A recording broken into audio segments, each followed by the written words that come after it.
Gwynedd Square Service Project 2026. And you are gonna help out men and women in our community and beyond who don't have what we have. So today we are putting food in plastic bags for the homeless. We've been making sure everybody has been taking one food item for the Ziploc bag.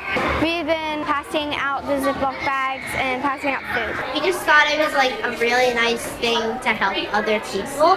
So we just decided to do it for every single grade, and it would just be really cool. I feel like really happy about this, and I feel like that this was the right decision to do to help our communities. It feels really good because I feel like I'm giving back to the homeless. It will make people happy, and it could change people's lives. I wish this happened every single day. After all the bags are filled, we're sending all the bags to the home shelters. Everybody at the end, when you're finished with your care package, are gonna sign a card to those that donated money to our school. And you're gonna get a green bracelet that says, I made a difference.